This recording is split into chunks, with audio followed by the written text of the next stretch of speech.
Halo sahabat Hipo, ya kembali lagi bersama kita bertiga, Deka, Audia, dan Kak Yunus. Sahabat Hipo nggak usah bosan-bosan karena dari part 1 sampai part 3 ini masih kembali bersama kita bertiga. Oke, jadi di part 3 kali ini ada Q&A yang harus Deka ajukan kepada alumni asli terkece kita. Oke, langsung saja ya sahabat Hipo. Mungkin sahabat Hipo juga udah penasaran nih apa aja sih pertanyaan yang Deka ajukan kepada dua kakak asli ini. Jadi gini ya Kak.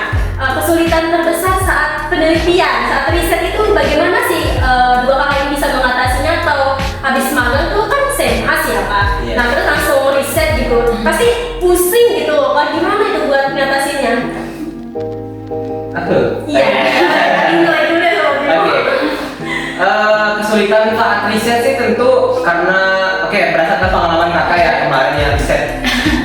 Kebetulan kakak risetnya sendiri. Temen Kak? Bukan nggak punya teman, tapi emang risetnya sendiri. Banyak sih teman-teman di laboratorium, cuman ya memang kakak ngerjainnya basically sendiri. Kalau untuk tantangannya ya memang untuk nggak harus nggak sering gagal ya, sering gagal. Jadi kemarin tuh kakak tuh banyak sekali pengulangan gitu, pengulangan dari yang ekspektasi kakak itu bakalan tumbuh nih si bakteri ini ternyata nggak tumbuh. Ekspektasi bakalan bagus nih ternyata kontam. Nah itu tantangan terbesarnya sih saat riset. Ya yang pertama itu. Yang kedua tantangan terbesarnya adalah bosen ya. Bosan banget sumpah karena kita di laboratorium itu kadang ya namanya tadi udah di-mention awal ya di part 1 kalau nggak salah ya. Kalau bioteknologi di lab itu biasanya kita 70% itu bakal nunggu. Ya, jadi kadang karena kakak itu sendiri, katanya sendiri, ya udah. Kalau nunggu hasil, misalnya hasil dari itu hasil eksperimen tuh kadang kesel ngantuk, kadang suka bosan. Nah, itulah tantangannya kadang yang buat kita kadang sulit fokus karena yang buat sulit itu nanti berdampak ke hasil hasil pengukuran atau hasil eksperimen, hasil dari riset kita. Jadi diusahakan kalau riset nanti ya at least harus teliti, sabar gitu kan. Kalau bisa punya teman yang bisa diajak sharing. Gitu. Ini sabar aja atau sabar banget nih? Sabar banget. Kalau punya kesabaran tipis itu kayaknya nggak bisa ya. Kalau dari kalian gimana Kak? Kalau dari saya gimana ya? Karena kebetulan juga riset sendiri ya. Makanya tadi saya bilang atau gimana?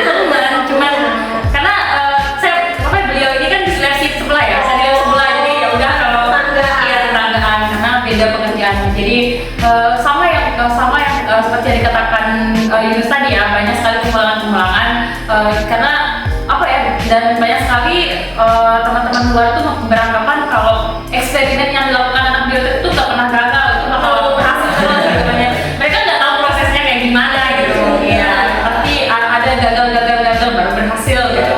Jadi kalau dari saya sendiri karena kemarin tuh risetnya bukan ke arah mikrobiologi ya, jadi lebih ke nano biotek gitu ya, lebih ke sana. Dan kesulitannya tuh ada pada olah data sih ya, olah data karena bener-bener karena di laboratorium kita tuh kan terbatas ya alat-alat pengujiannya, jadi kita harus mengirim sampel ke laboratorium luar dan nanti hasilnya itu yang kita bakal olah sendiri gitu.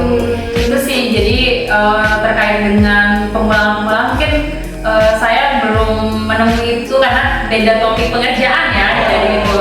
Beda emang mikrobiologi itu sangat-sangat luar biasa menurut saya salut banget sama teman-teman yang mengambil mikrobiologi karena mereka benar-benar sabar, keren banget ya pokoknya gitu. Sabar banget kan mereka. Kalau saya mungkin sudah sudah ini ya. Iya sudah yang nunggu ultrasonic bat aja yang cuma berapa menit itu udah capek. Iya betul. Oke, boleh lanjut nih. Kan tadi sempat di-mention yang tadi pas pertama itu katanya 75% nunggu, 25% yang lain. Nah, tips betahnya dia gimana sih? Soalnya kan dia tuh nggak bisa makan ya Kak. Kalau makan itu nggak bisa ya Pak. Kan oke atau gimana sih Kak? Sebenarnya di skill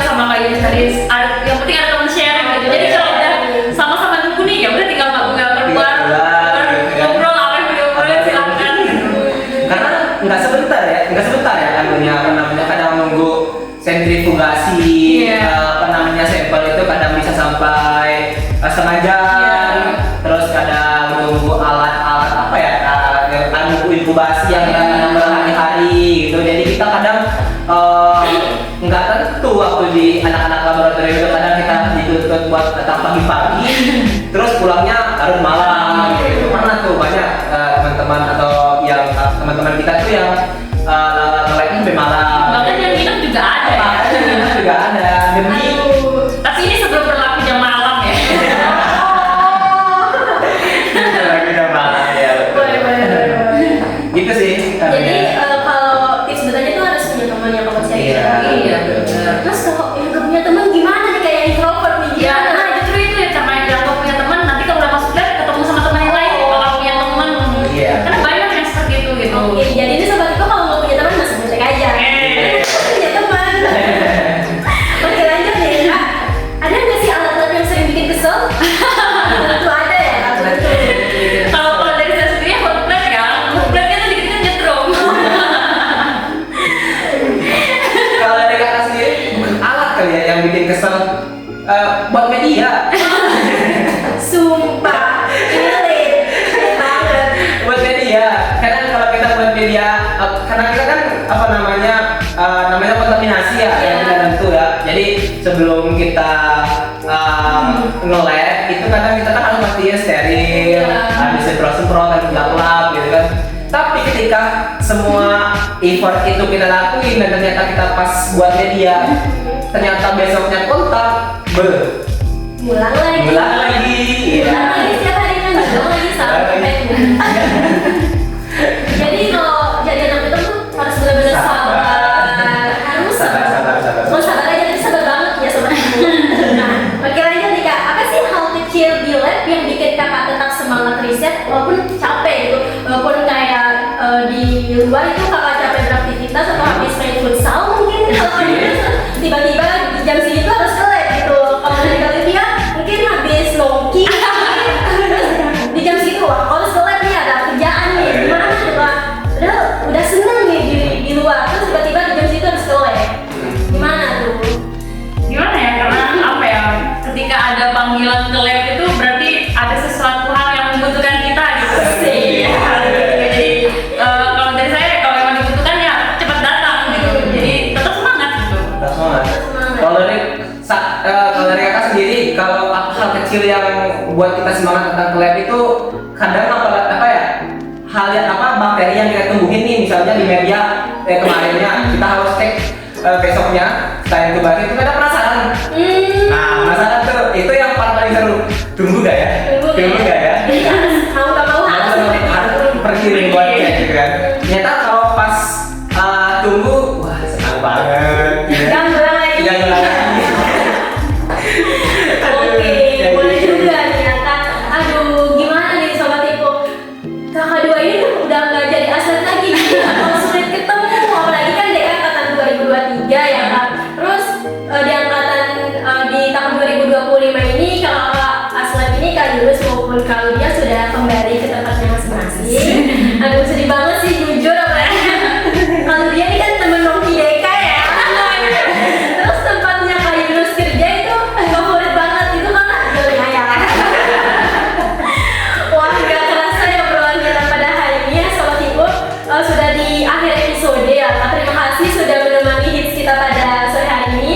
Terima kasih kami dari Himabil dan terima kasih banget buat kakak ini Kak Lydia sama Kak Yunus, dan sukses terus dan alhamdulillah sudah menggelar sarjana bioteknologi.